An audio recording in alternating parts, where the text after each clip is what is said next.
This is the Realty Classroom Podcast, episode number 44. Welcome to the show that focuses on helping real estate agents build a bulletproof business plan so that they can sell more properties in less time and live a more fulfilled life.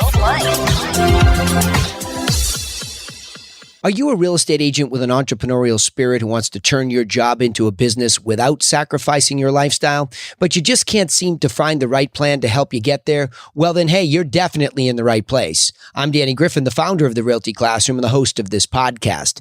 And to help you take immediate action to build a better real estate agent business, I've created a free jumpstart course for you at freeagentgift.com. That's right, freeagentgift.com is where you can get an on-demand lifetime access to a wireframe for a business plan. And the reason I'm so passionate about giving that to you is I wish I had had that when I first started in my career.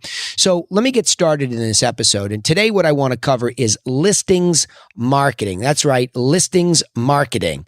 Why is that such a big topic? Well, in the mastermind today at the TRC, what we've been bubbling up is really almost a reaffirmation how the business works and why it's important for us to pay attention to certain levels of what really we need to be focused on. And that really starts with listings. And that is because if I take Michael Gerber's charge seriously to ask myself how the real estate agent business really works, how am I going to avoid a discussion about listings? Because they drive the business. Look, I know there's some buyer agencies out there, and I don't mean to insult you, as I always say. I've done an enormous amount of buyer business over the years, but I think what's most important is that if my buyers don't have any inventory to buy, where does that put me? So this is a listings first business. That's point number one. If we're going to have any kind of business here in real estate, you have to have listings. Look, what's the first complaint if you take a buyer out in a market that's getting a little bit tighter? Oh, there's no inventory. I love all these dramatic, phrases that people sort of wag around, and it's just not true. Look, I've been doing this for 19 years. I've had up and down markets, especially in Cape Cod, Massachusetts. Yikes, this is a place where you don't have to be. So when things go down, they really go down, and you have to be very good at this. But I have never in my entire career, whether it's downtown Boston or Cape Cod in my own business, I have never not been able to find a buyer something. So inventory is always abounding. Sure, there are times where there's less. There's times where it's tougher. It's more competitive. Absolutely. Those are the ups and downs of the marketplace. But unless there's zero inventory, which I've never really seen anywhere, and I've seen some tough times during the recession as a coach for some folks that were in very rural markets. And yeah, there's a couple of people that had to move if they wanted to stay in the business. But for the most part, there's plenty of listings if you're working hard and you're paying attention, okay? So this is a listings first business. But now, as I push you to focus on getting listings, because by the way, whether you're a rookie or veteran, you can learn how to be a good listing agent, and I'm going to help you do some of that right here, right now. So the first thing that you have to understand is that most folks that are going to list their property are going to ask you, how are you going to market my listing? So I think the first beat that I've talked about a lot here is a lot of you undersell the importance of the multiple listing service. Look, we belong to real estate agents that become members of MLS and become realtors. We belong to the marketplace. And that's where all of these listings go so that there is a viable marketplace so that buyers and sellers and buyer agents and seller agents can all match up and we can make a market for each of those individual properties or not if they're priced incorrectly. So the key is at least explain that to the consumer. But if you want to be unique and you want to demonstrate that you're going above and beyond, you need to know how to feature that person's listing. Okay? Got it? You have to know how to feature that listing. Now, we enter into this digital age with the understanding that what's really changed is that most businesses are first vetted or searched out online. So how does your business look online? When somebody goes there as a potential listing client, what do they see? Do they see anywhere where you're featuring other listings? And that's an example to them as how you would feature them digitally. And think of that as the mothership. That's the way that I like to refer to my website. And I'm so deep into websites. I started a website company last week with my partner in Belgium, and we're just obsessed first with featuring listings, trying to take the people that trusted us to the forefront of digital perfection, right? That's the standard. Just try to do everything and anything to educate the public about that listing, making a market for that feature, right? So you want to have a good website where at least there is an opportunity to feature your listings. And I know a lot of you out there that are using these IDX solutions like I have for years. If you don't tune into whether or not those have a featured listing component, you've missed the entire foundational cornerstone of the business. It's not just about getting internet leads. It's about featuring listings when you get them. What if you get an internet lead that wants to sell? What are you going to say to them? Where are you going to put it? And please don't default just to MLS. That's not going to be good enough, because that's going to lead to my next point here about listings marketing checklist. Okay. So once we get a listing, let's go in a little bit deeper. Other than having a website that can feature it digitally, we can take all these beautiful pictures, and I call it memorializing that moment in time digitally, taking pro pictures, floor plans, turning those into videos, even video walkthroughs, etc. There's so much that's possible there. Be prepared to go all in for your listings, okay? Because that's your unique selling proposition. But once you get all of that material digitized, pictures, etc., you want to market it. You want to use it. You don't want to just sit on it. It's not as if you did it just to please the seller. You actually did it to market the listing. So we start with this listings marketing checklist that starts two-dimensional. Look, I think too many of you are throwing print to the wayside, and you shouldn't be. So clearly your just listed postcards are still valuable in and around the neighborhood. Fish off the dock, send out something. I use Quantum Digital, great company, where we just take the pictures and we put them into one of their just listed templates, and we send it out around the area so that all the friends and neighbors and everybody in that general area know that a property's been listed, and they can look at the features. And wink, wink, on that postcard, you drive them back to your website where that listing is featured. And if you're really digital savvy, go out and buy a cheap URL from GoDaddy or some other company where you buy the address.com and you put it on the postcard, so it's very easy for somebody to remember to go back online and drive them right to the featured page. So see, there's how two-dimensional starts to drive people back to your mothership, where you need this really good listings-based website. Okay, IDX is important. Yes, I get it, but it's atrophying fast. So I'm saying you better be paying attention to the way you present your listings. That's a very key point. And then, of course, as things go along, the open house, right? That's a very important step. So if I'm moving along this listings checklist, I have the two-dimensional postcard that's referring back to the mothership. I also now can take that to all these digital channels, especially Facebook and Instagram, which are white hot for real estate. I take the same concept of just listed and I put it up online, and then I promote that around the same area. Now, again, I'm not going to get into custom audiences and things you can get. You can really get deep into this. I want to just really hit the basics here about checking the boxes, because when you check the basic boxes, your seller becomes satisfied and you give yourself a foundation upon which you can do other types of marketing, right? So this is foundational. So just listed postcards, just listed Facebook post, and then you roll into open houses. And see, I call all this push marketing. Remember what I said at the beginning of the podcast about going online with the MLS? You at least have entered it into the marketplace with these professional pictures, the best that you can. And so it gets syndicated, but you have to get off your duff and push. That's what I call push marketing. Get out there and push this around with these postcards and these digital spots. And also, again, the great thing about Facebook is they own Instagram. You can put it out there. And presuming you've taken your pictures and you've turned it into a video tour, you have YouTube. 3 digital channels upon which you can push this listing around? How good does that get? Then you just change the disposition, because after just listed, the next thing you want to do, and I shake my head at why so many top producers frown upon the open house. I love them.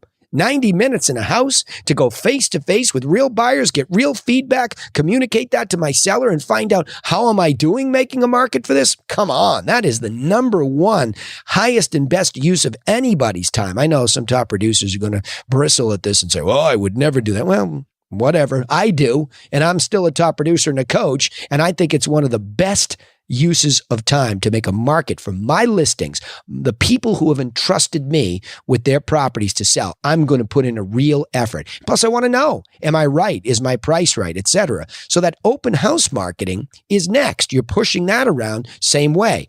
Two-dimensional postcards again, and then your digital marketing, especially Facebook, pushing it around the area. Instagram, same thing. You can really do a lot there. And same for YouTube. I don't mean to leave out any channel. I know there's others, but I want to hit the majors.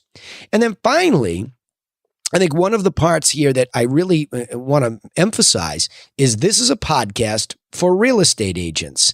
So what I've just said not only serves you and your brand and makes everybody aware that you're listing properties and you're open housing them, but also it just sets you up for more business because you're marketing your listings. So think about this. I'm marketing the listing to help my seller make a market for it, but I'm also using that listing marketing to make a brand for myself so that other sellers see that I'm busy, see that I'm strategically savvy, and they take notice because presumably I have this listing in a neighborhood where I want more business. So listings marketing is going to attract other sellers, and certainly if you're open housing and handling your digital calls and your sign calls well, the buyers.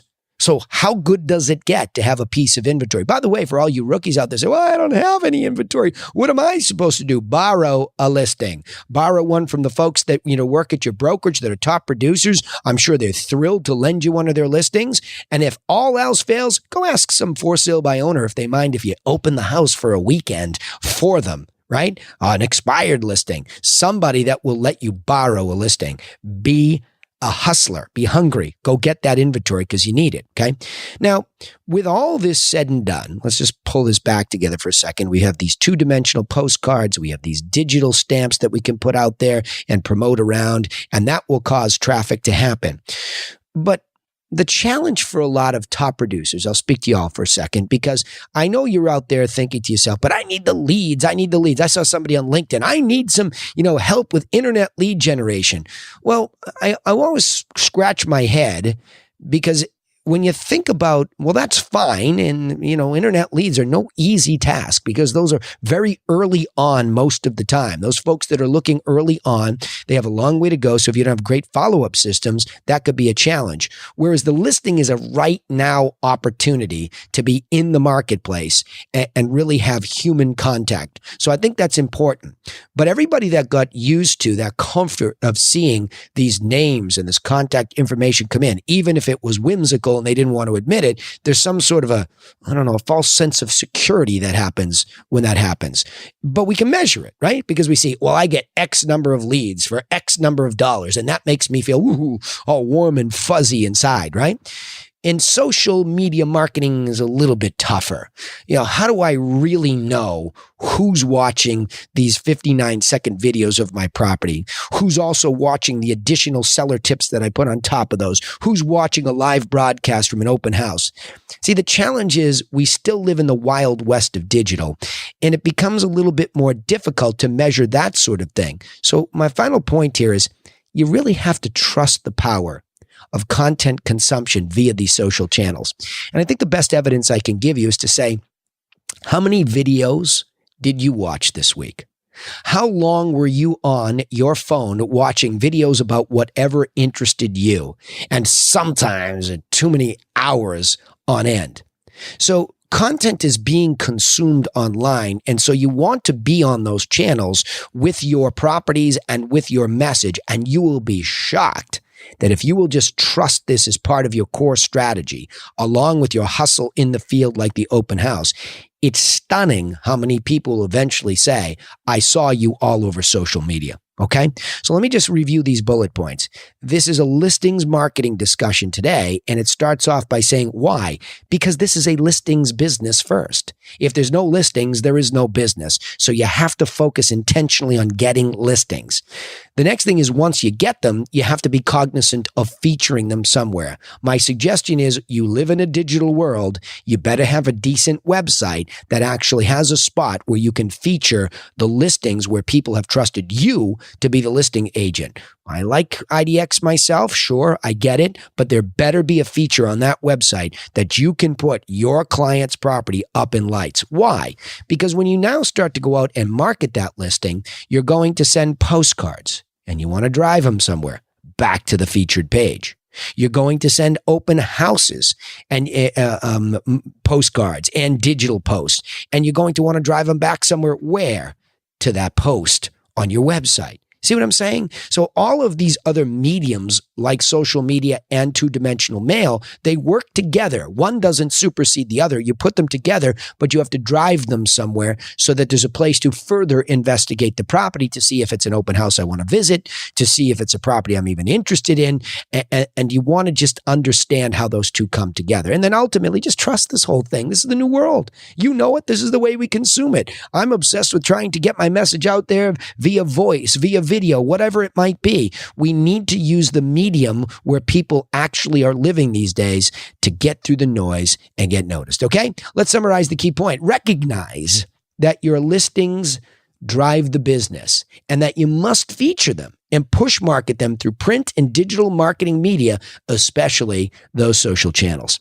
All right. Remember, you can take immediate action for you to get started in a better direction with our free video course over at freeagentgift.com. Look, this is an on-demand free course. It's a wireframe. I'm not selling you anything. I want to give it back because I was very frustrated early on in my career that there was no wireframe for me to follow. So I'm giving it to you, freeagentgift.com. And of course, if you like what you learned here, then we'd appreciate it if you would share these insights with other entrepreneurial real estate agents just like you so that they can all find their way over here. I want to help more people. Help me do that, please. And of course, don't forget to subscribe or follow us on whichever platform you're listening. And a positive review is always appreciated, or just some comments that I can respond to. And I will respond.